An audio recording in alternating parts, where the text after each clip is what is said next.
बाकी है कि जहिया जन्म मुक्ता हता तहिया हताना कोई। सदगुरु कबीर मानव को समझाते हैं।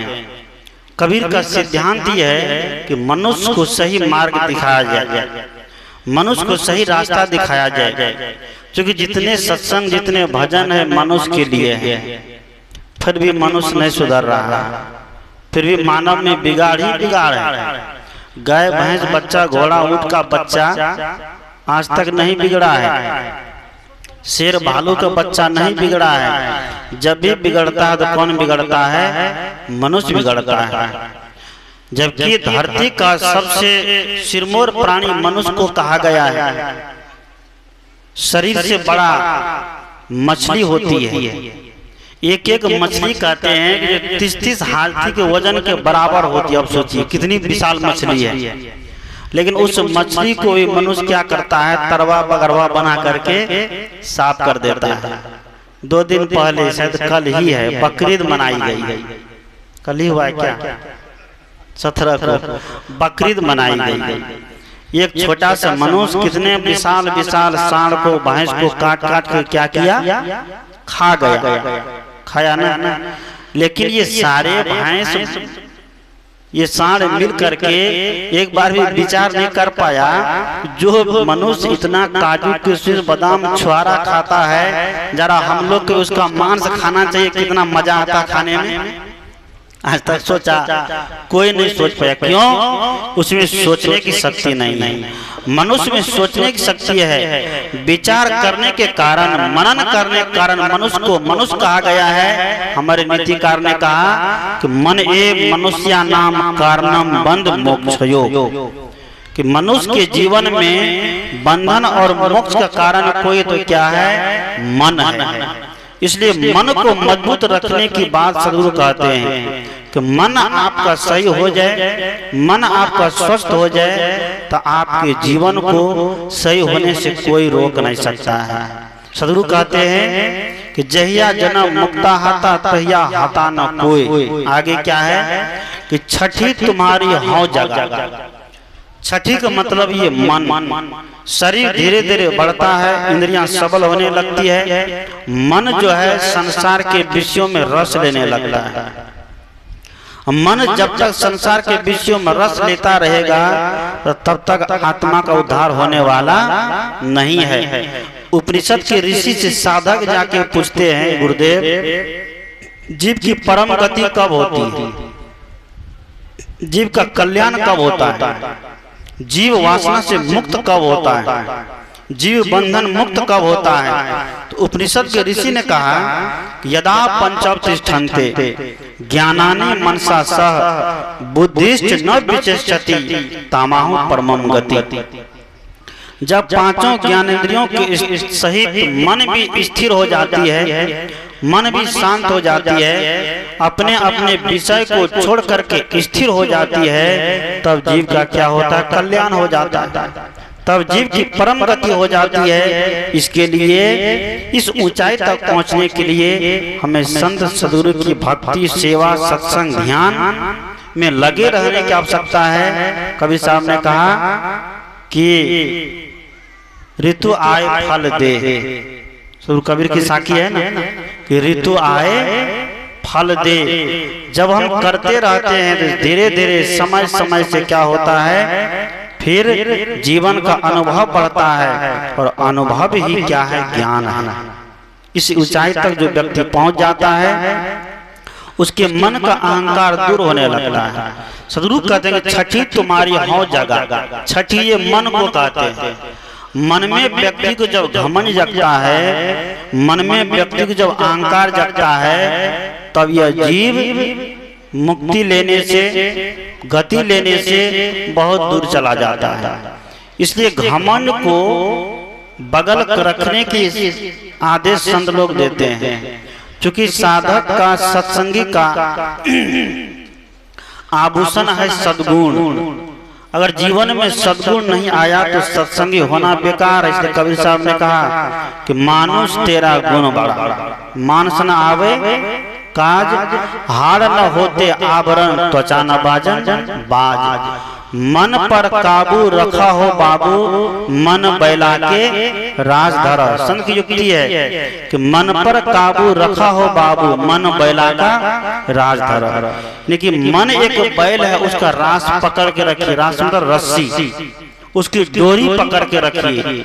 अगर बैल की डोरी छूट जाएगी, पहले बैल गाड़ी जोतते थे, तो जो बैल ज्यादा हरहा होता था, खाने वाला होता था, तो उसके मुंह में क्या लगा देते थे, क्या बोलते हैं उसको, जाबी लगा देते थे। जाबी लगा देने से बैल क्या होता था, काबू में हो जाता था। हमारा मन भी बैल है, इसको जाबी दीजिए। क्या ज्ञान का, भक्ति का, साधना का, ध्यान का, सत्संग का, भक्ति का, ये जाबी जब तक नहीं देंगे तो मन हरहा जैसा करता रहेगा। किसके जैसा, मन हरहा जैसा करता रहेगा। जब ज्ञान का जाबी लगा देते हैं तो होता क्या है, एक बार शायद आप लोग सुने होंगे, कहा बातों का पूरा करता हूँ। एक बार एक राजा जी के पास एक बकरा था। बकरा इतना हरहा था कि कितना भी खिलाए तो उनका पेट ही नहीं भरता था। राजा जी खूब उनको खिलावे, लेकिन उनका पेट नहीं भरता था, हर समय वो खाता ही रहता था। राजा जी परेशान हो गया, पूरे राज का घास ला के खिला दे, लेकिन बकरा का पेट नहीं भर रहा है। तो राजा जी ने अनाउंस करवा दिया, ढोल पिटवा दिया, जो हमारे बकरे का पेट भर देगा उनको आधा राज दे दिया जाएगा। आधा राज जो लेने के लिए कौन तैयार नहीं होगा।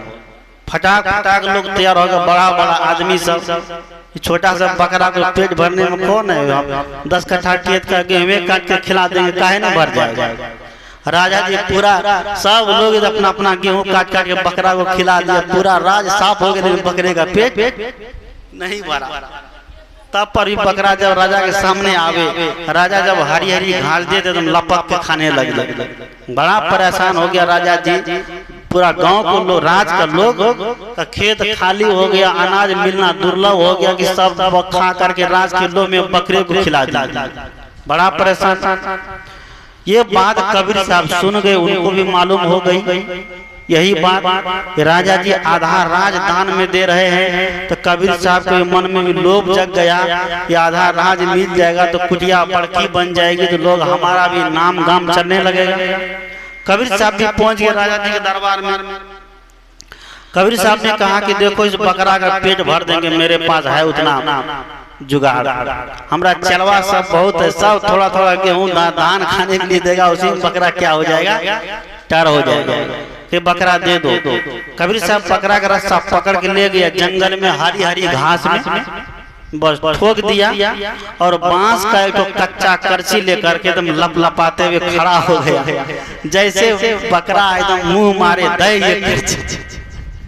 पीछे, जैसे बकरा खाने के लिए चाहे फटाक से दे दे, एकदम लक लक करते बांस का कच्चा करची। बकरा देखा, 2-4 करची लगा, तो बकरा का तो खाना पीना बंद हो गया कि आओ ये अब चलने वाला नहीं, बाबाजी के सामने बड़ा गड़बड़ बाबाजी है। बकरा खाना छोड़ दिया। बकरा नीचे नीचे देखो करे, करची ताते, जैसे ऐसे ऐसे करो बकरा छोड़ दे। जब देखा कि बकरा का अभ्यास हो गया, बकरा को डर हो गया, तो राजा कबीर साहब बकरा को ले जाके राज दरबार में हाजिर हुए, और पूरे राज के लोग जमा हुए कि राजा कबीर साहब एक फकीर बकरा का पेट भर दिया है। कैसा फकीर है, आश्चर्य की बात, आश्चर्य लगेगा ना।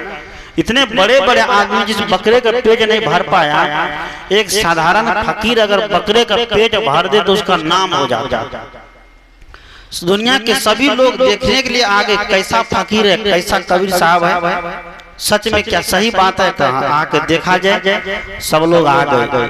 राजा जी बकरे को अपने हाथ में ले लिए रस्सा, और हरी हरी घास फेंक दिए।